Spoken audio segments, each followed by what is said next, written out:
Good morning, ladies. It has been entirely too long enough that I actually teared up a little bit when I thought about hitting this record button. Lots has happened. Been on quite the journey over the last 4 months since, my last video was actually in March. And I believe God will allow me to share some of that journey as I move forward. However, right now I'm coming this morning because there's a couple of principles that have been blaring at me lately, and I've always liked to, when I get these kind of aha moments, share them with you guys. I believe that when I get a revelation of something, that hopefully, prayerfully, it would bless someone else and hopefully move you guys along in your journey maybe a little bit faster than I get there at times. But there's two things.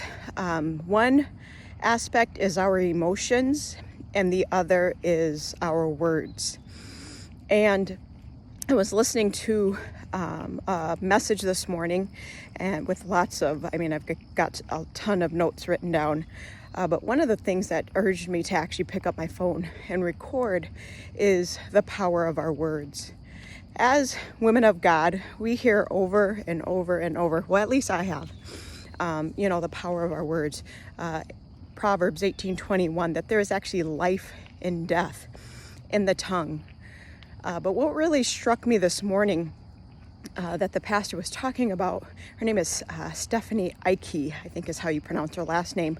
She's talking really about our priesthood as the Lord has called us into priesthood with him through Jesus. And I think I might be gonna spend some time studying that, so you may see that coming soon as well, just what that means for us as believers. But the thing that got me is that as priesthood, as royalty, as kings, they decree words. A king will decree something, and it's law. It becomes put into motion. And she related that to our words. She related it to, if we truly understood who we were in Christ as his royal priesthood, we would really watch our words. And it brought me to something that the Lord said to me repeatedly lately about my words. Just being mindful of what we're saying. And that seems, I don't know for you guys, but for me at times that seems really like easy, like, oh, watch your words.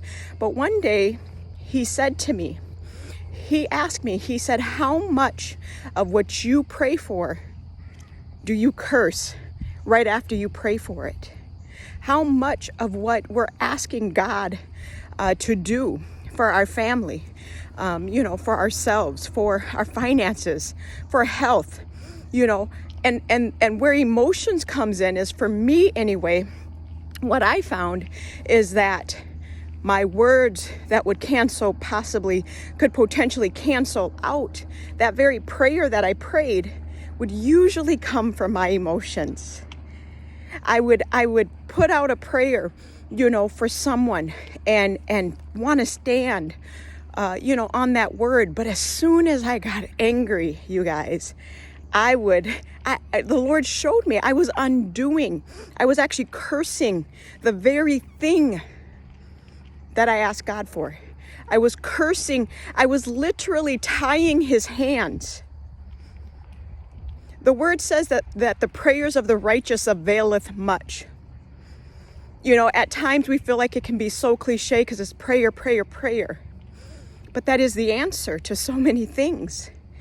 And yet, how many things have you released in prayer? Do you have your girlfriends standing in belief? You guys pleading the word, of God over. But as soon as things don't go your way, or maybe my way, do you cancel out all of those words because of your emotions? And like I said, the Lord had been dealing with me about this for the last few months, but nothing was more clear when he just flat out said, How much are you cursing? You pray, you ask for these things. You believe for these things. But do you really? Because you cancel them as soon as you get angry. You cancel them as soon as you get sad. You cancel them as soon as something doesn't line up. Soon as that situation looks to somehow be opposite of what you're praying for. We all get tired. We all get, that my journey. I mean, when I tell you, I knew fatigue like never before the last 4 months. What are you speaking? What are you canceling out?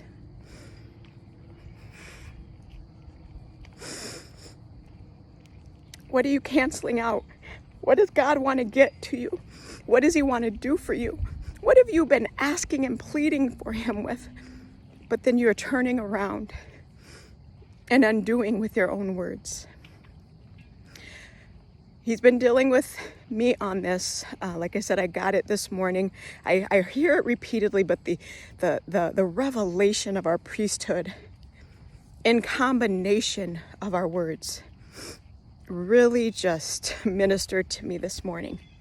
So, in this beginning of September, many months since I've seen and loved on you guys through video, here I am asking you to consider.